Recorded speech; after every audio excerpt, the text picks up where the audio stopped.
Tata nast ata. Hello, NCSG, and thank you for helping us celebrate this September 30th National Indigenous Day of Truth and Reconciliation. This is the second annual, and this is also an opportunity to live and learn off one another. So I'm from Tsuut'ina, just outside of Calgary, part of the Treaty 7 territory in southern Alberta. In Canada, there's over 600 native bands, and we all belong to one of 11 language groups. And my language group is known as the Dene. We stretch from Alaska down to Mexico, with our language origins actually coming from the Aztec dialect. So what is Orange Shirt Day? Well, it was established by a residential school survivor from British Columbia, lady named by the name of Phyllis Wapstad, and she came from the Dog Creek Nation in British Columbia.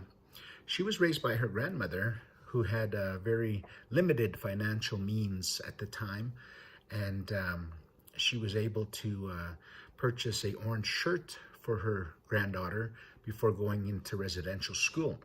Now, what Phyllis didn't realize was that she was going into a school that would traumatically change her life. So her grandmother bought her a beautiful orange shirt that had nice laces up here. And she was all excited to go to school in Mission, British Columbia. And here, as soon as she got there, they stripped away her beautiful shirt, and she never seen it again. And then all of this real negative experiences of abuses she went through traumatized her. And growing up, she never really told her story until she started reminiscing about the orange shirt that her grandmother had purchased for her. And then she started to realize, I have a story to tell. And she utilized the image of the orange shirt as a symbol of the atrocities that she experienced in residential school. Now, personally, I'm a residential school survivor myself from 1984 to 1989 in a place called Blue Quills, which is just a little bit west of St. Paul, Alberta.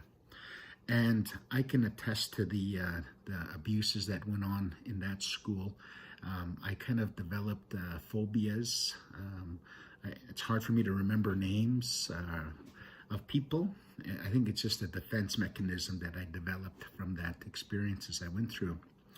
But as I got out of the residential school and back into my nation, what really saved me was our traditional and spiritual practices.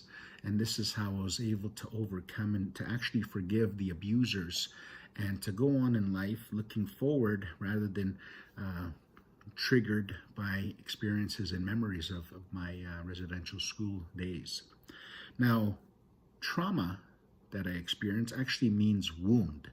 And I was able to go back and close those wounds of the abusers in order for me to look forward into the future. And as I evolved into business opportunities, it was a great honor to work with NCSG in a limited partnership capacity on building the ring road through Calgary and through my home nation of Tsuut'ina.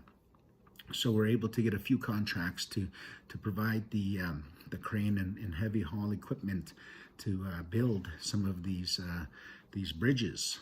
And it was through the efforts of organizations like NCSG that have partnerships with other Indigenous communities, especially in the North, that take on a leadership role in the true intent of what treaties was all about. When we signed the peace treaties 1 to 11, it was intended to share the land and resources with the newcomers. And a lot of past negative business experiences really hindered that cooperation. But the senior management, Mr. Andy Popko, and all of the senior staff, upper management, and the whole organization of NCSG take on a leadership role in fairness and equity and providing a beautiful relationship with Indigenous peoples' evolution, Métis and Inuit together. So thank you, NCSG, and enjoy this beautiful day of truth and reconciliation. Thank you. See you guys.